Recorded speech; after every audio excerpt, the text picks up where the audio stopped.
खुलुमबाय गोजोन फुंबिलिनि गाहाम हामलायनायखौ बयनिसिमबो जासिनाय थाबाय। दिनै 22 मार्च 2025 इं मायथाइनि सानसेनि पान्जाब थानाय राशिफोरखौ फरायथिनाय लाबाय। मेष राशि राङारि थासारियाव जौगानाय नुनो मोनगोन आरो रां दाहार लानायखौ मोनफिननो हागौ। मोनसे गोख्रों राङारि थाथाय थागोन आरो थालांनाय खामानिफोरा आबुं जागोन।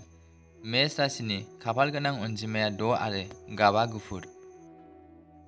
वृष राशि खरसाया बांनो हागौ, ओरैनो गारगारनायनिफ्राय बारग'नो हागौ। राङारि आयदाफोराव साननो गोनां थिरांथाफोर ला। वृष राशिनि खाफाल गोनां अनजिमाया 5 आरो गाबा गोथां।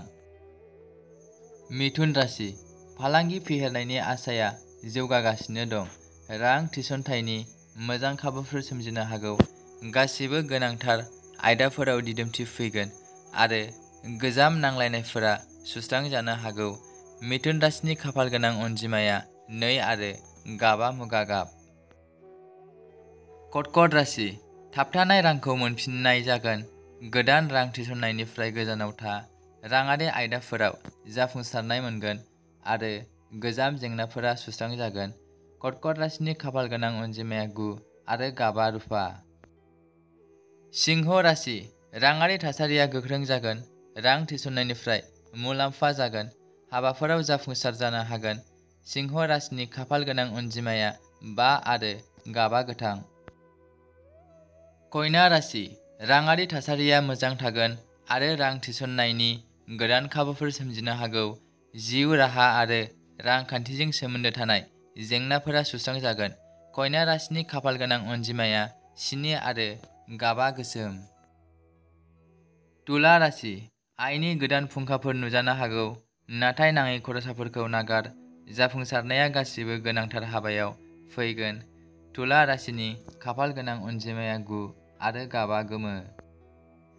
वृश्चिक राशि राङारि मुलाम्फानि खाबु दं। गोजाम रां थिसननायनिफ्राय मुलाम्फा फैगोन। गासैबो बिथिङाव जाफुंसार जानो हागोन। वृश्चिक राशिनि खाफाल गोनां अनजिमाया 3 आरो गाबा गोमो। धनु राशि रां थिसननायनि मोजां खाबु मोननो हागौ आरो फालांगियारि मुलाम्फा जागोन। मोनसे गोनांथार खामानियाव जाफुंसार जानो हागौ। धनु राशिनि खाफाल गोनां अनजिमाया 1 आरो गाबा सना गाब।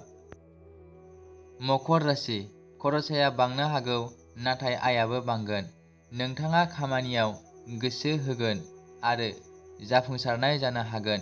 मकर राशिनि खाफाल गोनां अनजिमाया 7 आरो गाबा गोथां। कुम्भ राशि राङारि थासारिया गोख्रों जागोन आरो दाहार लानाय रांखौ हरफिननो हागौ। थालांनाय खामानिफोरा आबुं जागोन आरो गोसोआरि गोजोनखौ मोनफुंनाय जागोन। कुम्भ राशिनि खाफाल गोनां अनजिमाया 4 आरो गाबा गलाफि। मीन राशि खरसानि सायाव सामलाय। रां बाहायनायाव गोसो हो। नोंथाङा गोनांथार हाबाफोराव जाफुंसार जानो हागोन। मीन राशिनि खाफाल गोनां अनजिमाया 8 आरो गाबा गोजा। दिनैनि राशि फरायथिनाया एसेनोसै।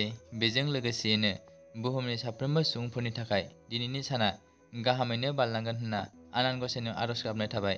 गोजोन्थों।